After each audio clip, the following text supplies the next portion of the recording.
അഗസ്ത്യ മഹാമുനി മറ്റു മുനിമാരോട് ഭഗവാൻ സുന്ദരേശൻ്റെ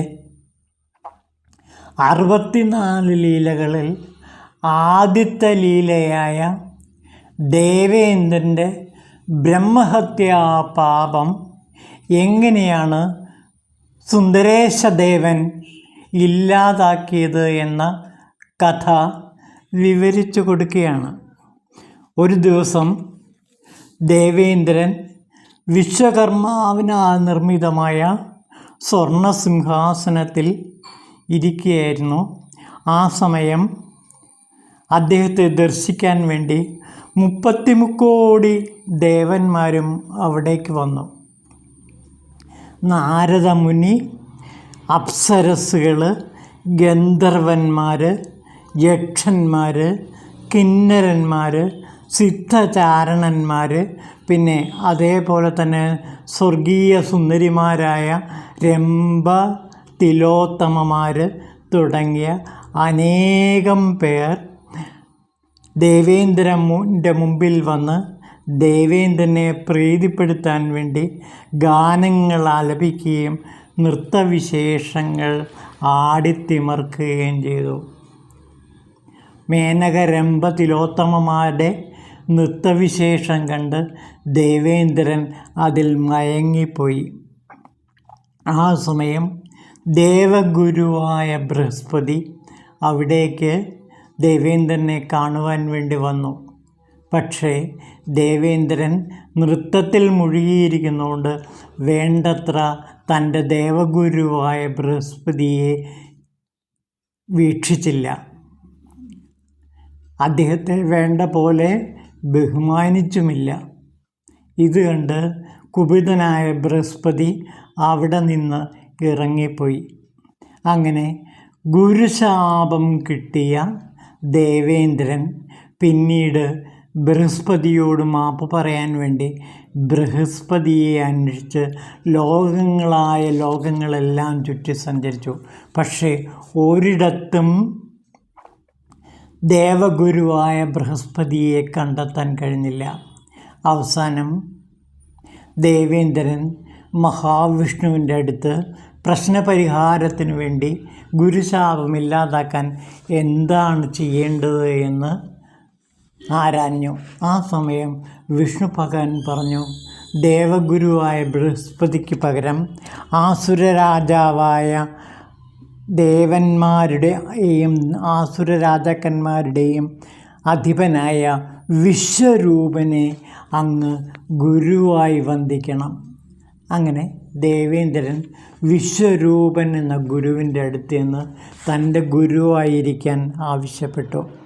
അദ്ദേഹം അത് സമ്മതിച്ചു. എന്നിട്ട് ബൃഹസ്പതിയുടെ ശാപമില്ലാതാകാൻ എന്താണ് ചെയ്യേണ്ടത് എന്ന് ആരാഞ്ഞു.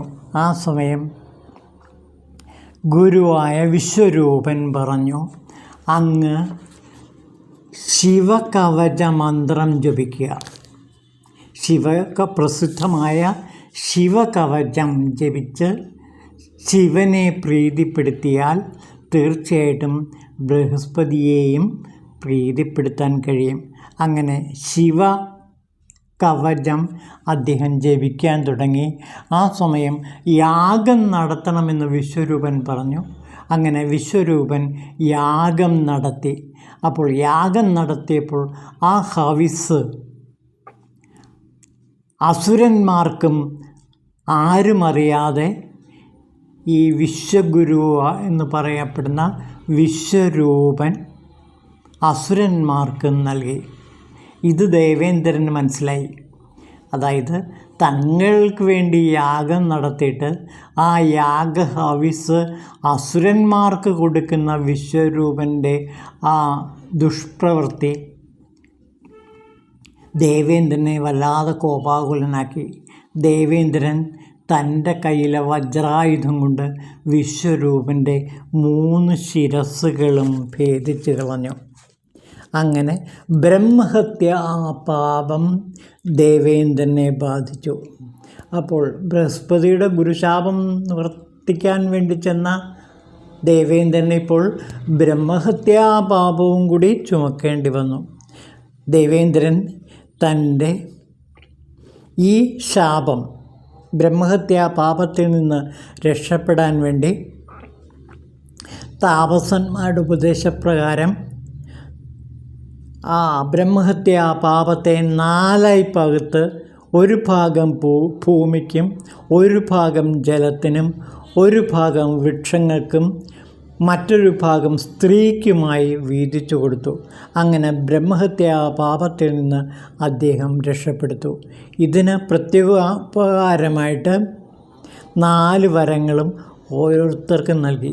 ഭൂമിയിലുണ്ടാകുന്ന കുഴികൾ താനേ നികരുമെന്നൊരു വരം ഭൂമിക്ക് നൽകി.